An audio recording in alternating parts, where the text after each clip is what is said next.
Hello, welcome back to the Nuanda archives. I am Friendar, and let's get to today's story.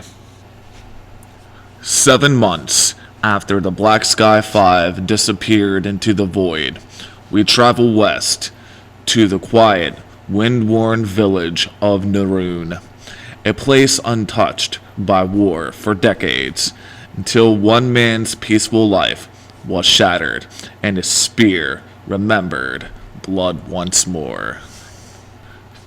In the western edge of Rengala is a peaceful village by the name of Naroon, and in that village is ex-soldier from the 5th Interley campaign turned farmer by the name of Driss.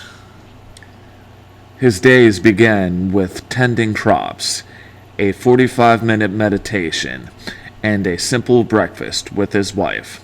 On alternating days, a solitary hike outside the village, a routine carved in peace, until the day the blue-robed man came.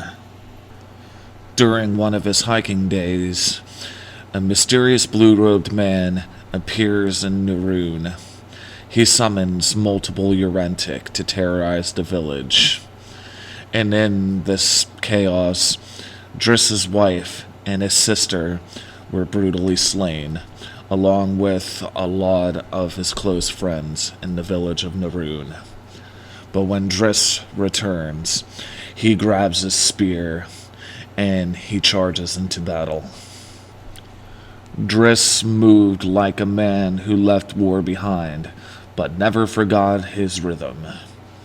He defeats all 5 Mirntakk, exhausted, standing among the corpses, until the blue-robed figure reappears, whispering, "Witness cold, unlike before," as he impales Driss with an ice spike, and his body is dragged away, and his bones are harvested to the reheist.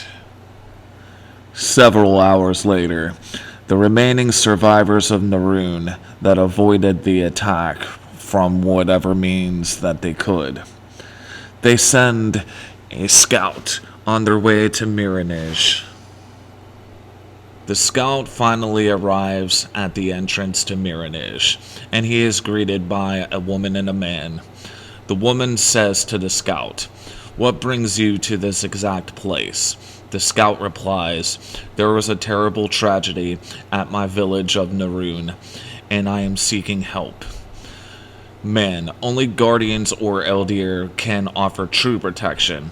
What we offer is a chance." The man and woman escort the scout to see Vin, daughter of Goja. She is believed to have magical blueprints that can fortify Naroon from the Tricknon threat. The man and woman arrive at the destination along with the scout. They tell Vin why the scout is here, and then Vin responds, "What you are wanting to do is build these exact blueprints, and each builder must recite this: Bless the skies, protect the ground, cover us night and day from the foes who oppose. May the emerald and the sands not lead us astray." The scout agrees to say the blessing, and then Vin asks in curiosity, "What is your name?" And then the scout replies, "My name is Gristum, son of Tyun." Vin pauses. "My mother and your father were close. You are welcome in Mirntakk, whether to live or to visit." Gristum replies, "I'll consider it on the road to Naroon. You'll know my answer in due time." 4 days later, Gristum returns to Naroon. He helps build the protections around the village, repeating the blessing like Vin told him to do.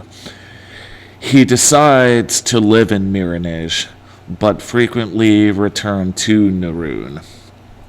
He would walk the path his father once did, not just in name, but in spirit, and perhaps, in doing so, learn the stories his father never spoke aloud. Driss gave his life to protect his people. Gristom gave his path.